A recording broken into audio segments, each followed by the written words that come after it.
Gaza conflict दुनिया के सबसे कॉम्प्लेक्स जियोपॉलिटिकल इश्यूज में से एक है। मुंबई से भी छोटा ये जमीन का टुकड़ा ग्लोबल हेडलाइंस पर क्यों छाया रहता है? गाजा में 2 मिलियन से ज्यादा पैलेस्टीनियन रहते हैं, जिससे ये दुनिया के सबसे डेंसली पॉपुलेटेड जगहों में से एक बन जाता है। इसकी बॉर्डर्स को इजराइल और इजिप्ट ने कसकर कंट्रोल किया हुआ है, जिससे एक ऐसी नाकेबंदी हो गई है जो मूवमेंट और सामानों को रेस्ट्रिक्ट करती है।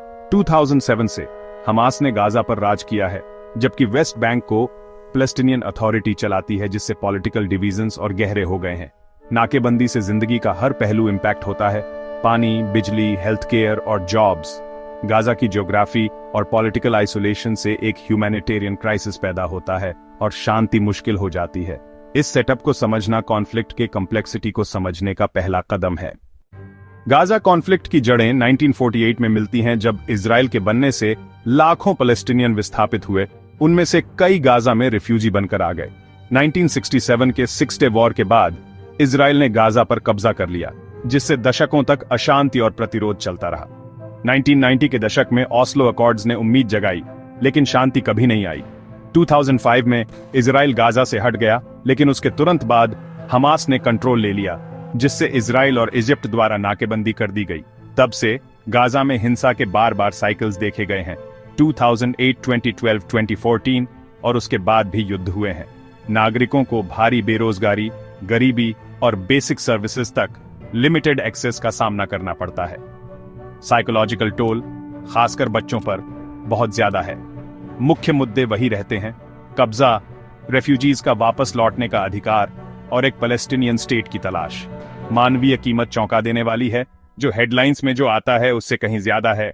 यही इस कॉन्फ्लिक्ट के पीछे की असलियत है। गाजा कॉन्फ्लिक्ट एक ग्लोबल इश्यू है, जिसमें बड़ी पावर्स अपने अपने पक्ष ले रही है। यूएस और कई वेस्टर्न नेशंस इजराइल का समर्थन करते हैं, जबकि ईरान, कतर और तुर्की जैसे देश पैलेस्टीनियन कॉज का समर्थन करते हैं। इंडिया की पोजीशन यूनिक है, ऐतिहासिक रूप से प्रो पैलेस्टीन, लेकिन अब इजराइल के साथ मजबूत संबंधों को बैलेंस कर रहा है।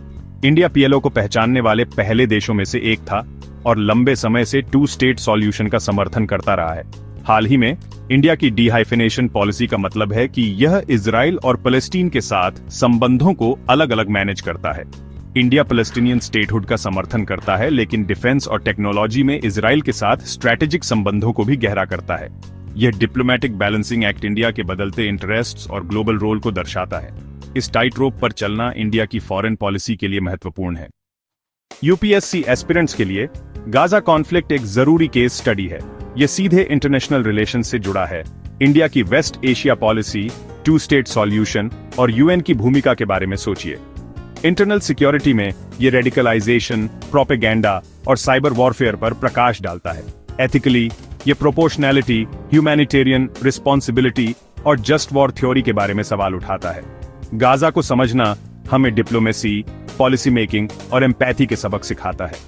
ये पक्ष लेने के बारे में नहीं है, बल्कि सभी पर्सपेक्टिव्स को देखने के बारे में है। जैसे जैसे इंडिया का ग्लोबल इन्फ्लुएंस बढ़ रहा है, फ्यूचर सिविल सर्वेंट्स को ऐसे कॉम्प्लेक्सिटीज को नॉलेज और बैलेंस के साथ हैंडल करना होगा।